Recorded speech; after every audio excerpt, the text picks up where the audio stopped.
നിങ്ങളൊരു strong and struggling woman ആണെങ്കിൽ ഈ വീഡിയോ നിങ്ങൾക്ക് വേണ്ടിയുള്ളതാണ്. ബിക്കോസ് അവർക്ക് മാത്രമേ റിലേറ്റ് ചെയ്യാൻ പറ്റത്തുള്ളൂ. ലോകം മുഴുവൻ പറയും ഇന്നത്തെ കാലത്തെ പെൺകുട്ടികൾ വളരെ ആറ്റിറ്റ്യൂഡ് കാണിക്കുന്നത്. പക്ഷേ നിങ്ങൾ എപ്പോഴെങ്കിലും ചിന്തിച്ച് നോക്കിയിട്ടുണ്ടോ അവർ എത്ര സ്ട്രോങ് ആയത് എന്തുകൊണ്ടാണെന്ന്?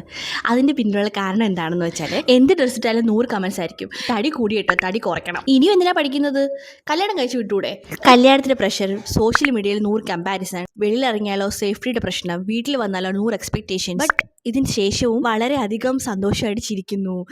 അവർ പുതിയൊരു ദിവസത്തിൽ പുതിയൊരു എക്സ്പെക്റ്റേഷൻ ആയിട്ട് നല്ലൊരു ഹോപ്പ് വെക്കുന്നു, സ്വപ്നം കാണുന്നു, പിന്നെയും ഡെയിലി സ്ട്രഗിൾ ചെയ്തുകൊണ്ടിരിക്കുന്നു.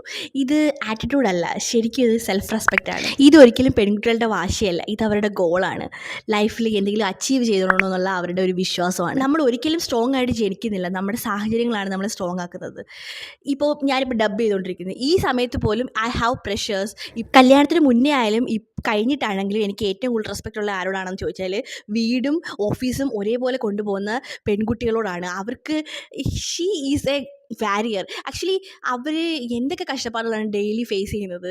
ബട്ട് സ്റ്റിൽ ഒരു പുതിയ ദിവസത്തിൽ പുതിയൊരു ഉണർവോടെ വരുന്നുണ്ട്. അത് എനിക്ക് അപ്രിഷ്യേറ്റ് ചെയ്തിരിക്കാൻ പറ്റില്ല. അവരുടെ മനസ്സ്, അവരുടെ ഒരു സ്ട്രഗിൾ അത് വേറെ ആരും കാണത്തില്ല. പക്ഷേ ഒരു പെണ്ണെന്ന രീതിയിൽ എനിക്ക് മനസ്സിലാവും. You are great guys and I really proud. ഇന്നത്തെ ഒരു സിറ്റുവേഷനിൽ ആക്ച്വലി ജെൻഡർ മന്ദർ 1000-ഓളം സ്ത്രീകളാണ് അവിടെ സ്ട്രഗിൾ ചെയ്യുന്നത്. സ്ത്രീകൾ എന്ന് പറഞ്ഞാൽ കുട്ടികൾ, teenagers. I really care for them and my bottom of my heart വളരെയധികം വിഷമമുണ്ട്. ആക്ച്വലി നമ്മുടെ എഡ്യൂക്കേഷൻ സിസ്റ്റം എന്ന് വെച്ചാൽ വളരെ താഴെ നിലയിലേക്ക് പോയിക്കൊണ്ടിരിക്കുകയാണ്. അത് എല്ലാവർക്കും അറിയുന്നൊരു കാര്യമാണ്.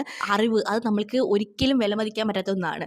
ആ കുട്ടികൾ അവിടെ കിടന്ന് കഷ്ടപ്പെടുമ്പോൾ അവരെ ആൻറ്റി നാഷണൽ എന്ന് വിളിച്ച് അവരെ അടിക്കുന്നതും പ്രൊട്ടസ്റ്റിനെതിരെ ലാത്തിച്ചാർജ് നടത്തുന്നതും മാത്രമാണ് നമ്മൾ ടി വിയിലൂടെ കണ്ടുകൊണ്ടിരിക്കുന്നത്. ഇതാണ് ഏറ്റവും വലിയ ധനമെന്ന് നമ്മൾ വിശ്വസിക്കുന്ന ഒരു കൺട്രിയിലാണ് ജീവിക്കുന്നത്.